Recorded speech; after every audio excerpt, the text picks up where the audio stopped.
Kebiasaannya, kanser peti suara ini adalah disebabkan faktor-faktor di mana pesakit terdedah kepada karsinogen ataupun benda-benda yang boleh menyebabkan kanser, terutamanya asap rokok dan juga minuman alkohol. Asap rokok dan juga minuman yang beralkohol ini dia merupakan satu faktor yang sinergistik. Maksudnya dia ditambah di atas satu sama lain. Sekiranya pesakit itu cuma isap rokok sahaja, risiko dia untuk mendapat kanser di bahagian peti suara ini dah 3 kali lebih daripada individu yang tidak merokok.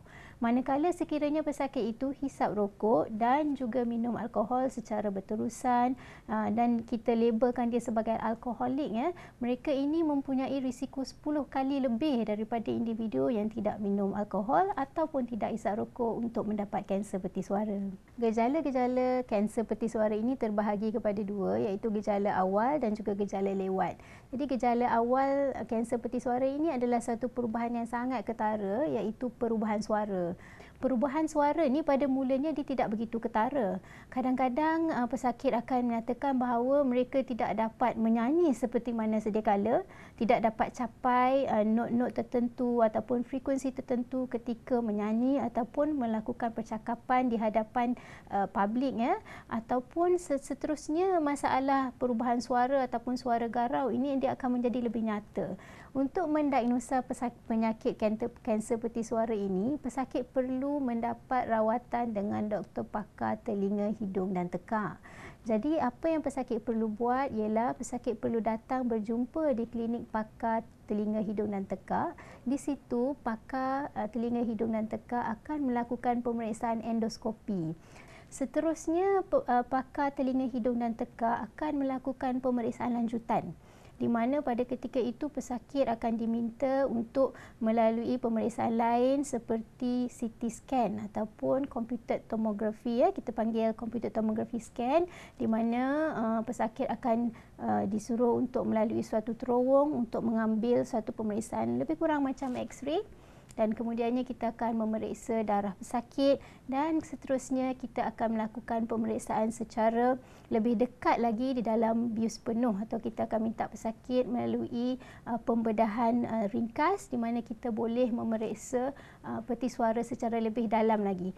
Situasi penyakit kanser peti suara di Malaysia ini telah menunjukkan perubahan yang positif.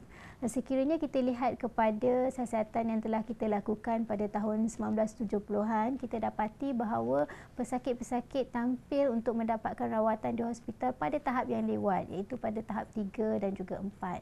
Nasihat saya untuk pesakit kanser peti suara, sekiranya anda telah didiagnos ataupun doktor menjangkakan bahawa anda mengalami kanser peti suara, datanglah ke hospital untuk mendapatkan rawatan. Jangan pergi kepada perubatan-perubatan tradisional yang kita tidak tahu apa efeknya kepada kita. Rawatan yang dicadangkan oleh doktor setakat ini sudah terbukti keberkesanannya. Malah kita dapat melihat perubahan-perubahan yang baik dalam kehidupan pesakit kanser peti suara even di Malaysia. Jadi harap-harapnya pesakit kanser peti suara jangan gusar. Seterusnya kita juga ada menyediakan sokongan dari segi sesuatu persatuan yang di kalangan pesakit-pesakit kanser peti suara yang telah kita kumpulkan bersama, dan kita ada mesyuarat setiap bulan untuk membolehkan pesakit-pesakit kanser peti suara ini berjumpa. Jadi jangan segan silu untuk datang ke pertemuan-pertemuan sebegini untuk tanya sendiri dengan pemandiri-pemandiri kanser peti suara yang lain supaya anda mendapat maklumat yang jelas.